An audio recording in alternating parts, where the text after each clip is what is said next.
dan salam sejahtera untuk kita semua.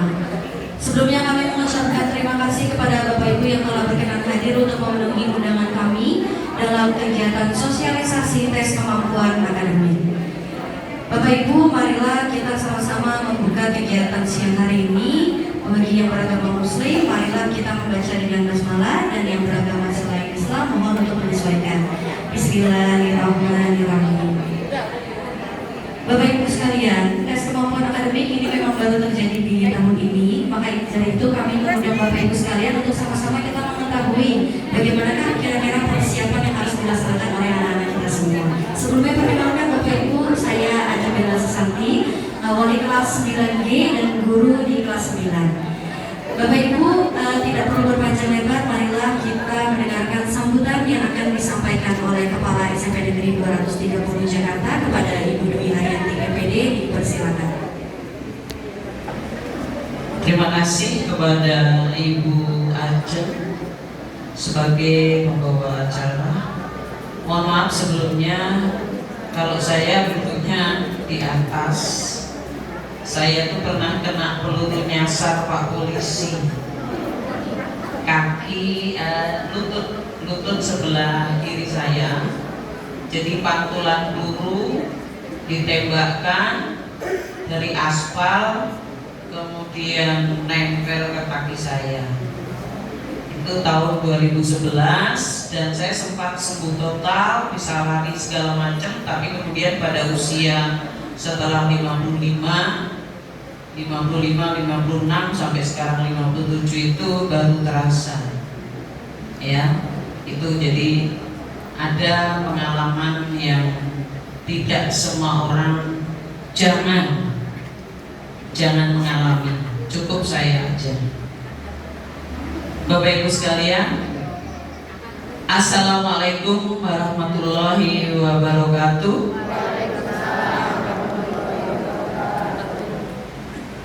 Puji syukur kita panjatkan kehadirat Allah Subhanahu wa taala. Hari ini kita berkumpul bersama-sama di Masjid Umar bin Khattab SMP Negeri 230 Jakarta.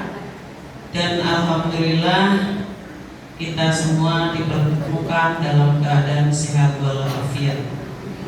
Yang kami hormati Bapak dan Ibu wakil staf di sini yang hadir, ada Bu Siti wakil kesiswaan, ada Bu Sukma wakil kurikulum, dan Ibu satu lagi wakil saya sedang melaksanakan pembuatan persiapan tes kemampuan akademik, ya. Kemudian juga di sini ada Bu Ajeng Bella Susanti, ini adalah staf kurikulum juga wali 9. Ada Putri Sumarningsih, wali kelas 9, juga Pak Warsono, dan ada Pak Tonang, wali kelas 9A.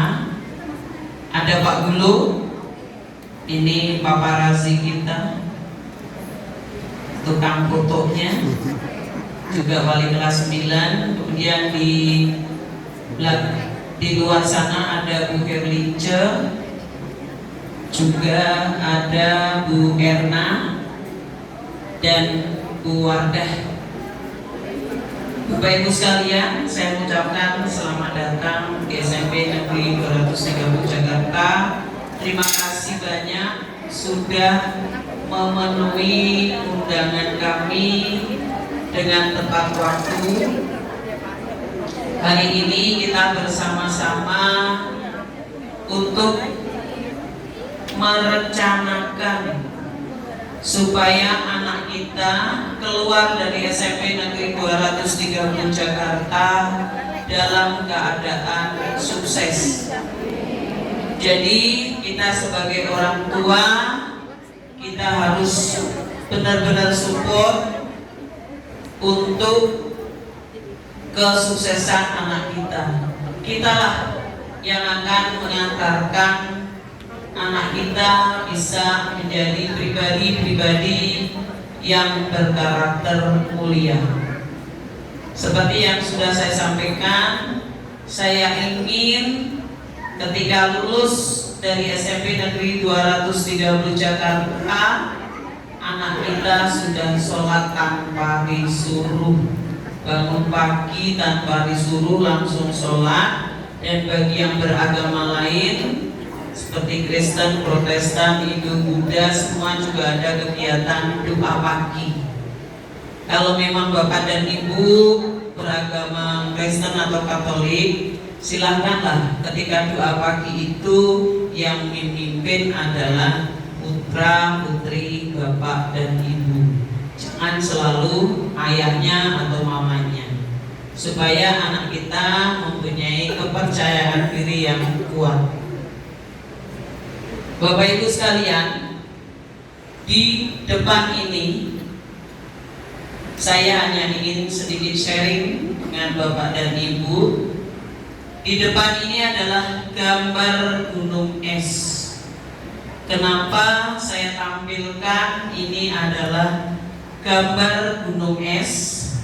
Hari ini kita akan membahas bagaimana sebenarnya anak kita, atau bagaimana sebenarnya kita sebagai manusia. Ini kita contohkan, belum Pak? Ini ada gambar es yang ada di permukaan laut, itu kecil, lebih kecil, mengkilat, aslinya berwarna putih, putih mengkilat berkilau. Ini kita umpamakan sebagai piala, sebagai gelar yang kita dapatkan, sebagai kesuksesan yang kita dapatkan.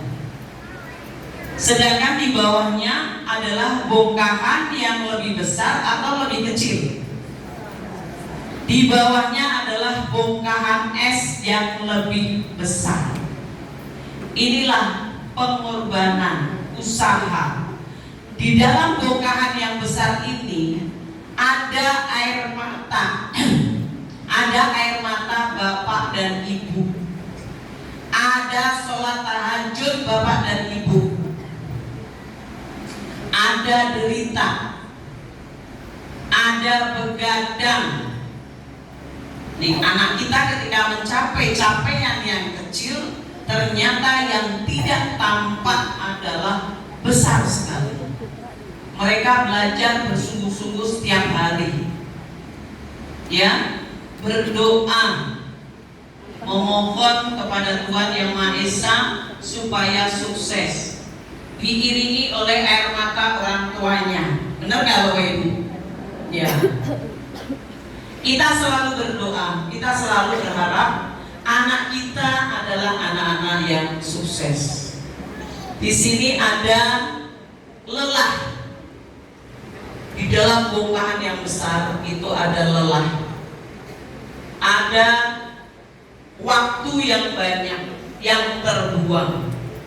Ada waktu untuk konsentrasi, tidak memegang HP, tidak menonton TV, tidak nongkrong dengan teman-temannya, dan lepas dari hal-hal yang negatif, fokus pada tujuan. Itu adalah ada pada bongkahan yang besar. Sehingga kita bisa katakan ternyata prestasi itu diraih dengan cara yang amat sangat bersusah payah. Mungkin ada di antara Bapak dan Ibu yang putranya sering menang dalam lomba silat atau taekwondo. Bagaimana latihannya? Apa sebulan sekali? Tidak, pasti sehari 2 kali, mungkin siang atau sore. Apakah cepat tidur ketika malam? Tidak. Mereka ada begadang sebagai usahanya. Apakah ada bangun malam ayah dan ibunya? Ada. Karena setiap malam kita terbangun, kita akan mendoakan orang, anak-anak kita.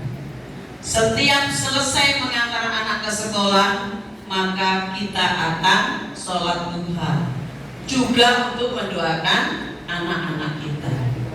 Dan prestasi yang diperoleh anak kita itu adalah akumulasi dari berbagai usaha, berbagai doa, berbagai penderitaan.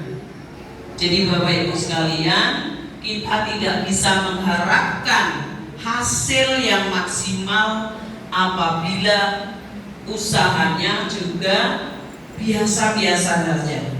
Kita harus membuat anak kita menjadi anak-anak yang super, anak-anak yang fokus, tidak terganggu oleh hal-hal negatif.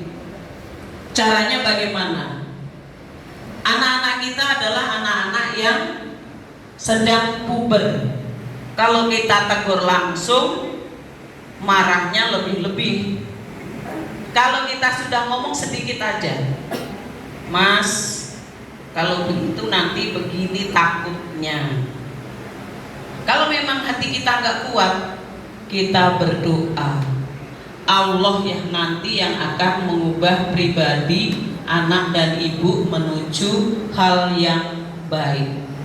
Itu yang ingin saya gambarkan dalam gambar gunung es. Jadi pencapaian, prestasi, gelar, piala yang didapat putra dan ibu itu adalah hasil kerja keras yang luar biasa, yang bentuknya lebih besar daripada prestasinya, namun tidak tampak. Next Pak. Nah, ini harapan kita kepada anak-anak kita, menjadi anak-anak yang kokoh dalam berprinsip, tetapi bijaksana dalam bersikap. Misalnya anak kita sudah benar, tapi kita sebagai orang tua kurang paham, akhirnya kita punya negative thinking kepada anak. Maka anak itu akan menjelaskannya dengan sikap bijaksana, tidak marah-marah. Mama sih nggak tahu apa-apa ngomong, nggak akan keluar seperti itu. Tapi dia akan pelan-pelan mengambil waktu, mengambil momen yang tepat untuk menjelaskan, sehingga kita dijelaskan juga rasanya adem, tidak tersinggung, ya. Kemudian kita ingin juga bersama-sama menciptakan anak yang mandiri dan kuat, serta memiliki adab, ilmu dan amal, sehingga akan selamat dunia dan akhirat. Amin ya robbal alamin. Itu bagaimana pencapaian itu bisa kita peroleh? Kami memerlukan sikap kooperatif, ya. Jadi di sini ada kolaborasi sekolah dengan orang tua. Pendidikan yang kita laksanakan di sekolah dari pagi sampai jam 2, dari pagi sampai setengah 2, tidak akan ada artinya apabila bapak dan ibu di rumah tidak ada penguatan kepada anak kita, tidak pernah menegur tadi ada PR atau tidak, tadi anak kita dapat nilai berapa, ibu cuek, jangan. Kita bisa memberi penguatan kepada anak kita. Nah, tadi pelajaran apa yang menarik? Pelajaran apa yang bikin kamu berkeluh kesah atau kurang puas? Kamu nilainya hari ini berapa? Kalau bagus, kalau jelek, tetap tidak kita marahi. Kalau bagus kita puji, bagus, pertahankan. Kalau jelek, ayo nak mulai besok belajar lebih rajin lagi, lebih giat lagi, ya. Kemudian selain penguatan orang tua, pendidikan terbaik memerlukan ruang keluarga. Artinya apa? Ada komunikasi antara ayah, ibu, dan anak. Jangan begitu lepas maghrib, ibunya nonton TV, bapaknya main game, anaknya main game, ya. Jadi tidak ada saling kenal. Jangan sampai seperti itu. Bahkan ada beberapa anak yang sampai dia masuk kamar, keluarnya hanya pas makan, makan pun dibawa ke atas, ya, karena asik main HP. Jangan sampai seperti itu. Juga di sini memerlukan pelukan hangat dan kesabaran. Saya suka mengamati anak-anak kita yang dianterin oleh bapak dan ibunya. Ada yang salaman itu sampai tos. Ada yang ayahnya mencium kening, ya, bagus. Sampai tosnya ada yang berkali-kali, ya, kanan kiri tangan kanan. Alhamdulillah, itu artinya dia merasa ada dalam pelukan hangat orang tua. Dan orang tua mohon Bapak Ibu bersabar, jangan sampai mengucap hal yang negatif kepada anak kita. Supaya apa? Anak kita terbangun dalam suasana yang benar-benar disayang oleh orang tua, tidak dibeda-bedakan oleh adik dan kakaknya, semuanya disayang. Itu next Pak. Nah, ini yang terakhir yang saya sampaikan. Nabi Musa tidak pernah tahu ketika laut di depannya akan terbelah. Kemudian beliau bisa berjalan, setelah itu yang mengejar tenggelam. Nabi Musa nggak pernah tahu. Nabi Ibrahim juga tidak pernah tahu kalau api yang membakarnya terasa dingin. Maksudnya apa Bapak Ibu? Kita nggak tahu anak kita itu nanti akan bagaimana. Kita nggak pernah tahu anak kita itu akan jadi apa. Tapi tugas orang tua adalah selalu support, selalu mendukung anak-anak kita, supaya kita maksimal berusaha menjadikan anak kita adalah anak-anak yang berhasil, anak-anak yang mandiri, anak-anak yang kuat. Kenapa? Karena tidak selamanya kita akan bersama mereka. Mereka semakin dewasa, kita semakin tua. Belum ada yang udah tua jadi muda. Itu sebabnya. Kenapa? Gak usah dikit-dikit dibantuin, gak usah. Ya, baju kalau udah bisa gosok sendiri, udah bisa nyuci sendiri, biarin aja Bapak Ibu. Ya, minimal sepatu cuci masing-masing. Hal yang tidak memberatkan, hal yang tidak membuat anak celaka, silahkan dipraktekkan. Termasuk Bapak Ibu yang punya remaja putri, silahkan ajak berdiskusi. Dek, besok masak apa? Nah, ketika dia menjawab kangkung mah atau sawi mah, baru kita ajari bumbunya. Baru kita ajari supaya rasanya enak itu airnya seberapa, bumbunya seberapa, garamnya seberapa. Ya. Jadi semuanya kita tuntun dengan penuh kesabaran. Dan Allah lah nanti yang akan mengubah, yang akan menentukan takdir anak-anak kita. Seperti apa kita semuanya tidak tahu. Seperti halnya ketika Nabi Musa dikejar musuh, dia nggak akan mengira kalau laut di depannya itu terbelah. Begitu juga Nabi Ibrahim tidak akan tahu kenapa api yang membakarnya terasa dingin. Ya, kepada Bapak dan Ibu, selamat bersabar, tapi tetap dalam koridor tegas. Ya, kita tegas, sabar, disiplin. Hal-hal yang perlu diajarkan, silakan. Kita semua berharap kita bersama-sama bisa mengantarkan anak kita ke gerbang kesuksesan. Amin ya robbal alamin.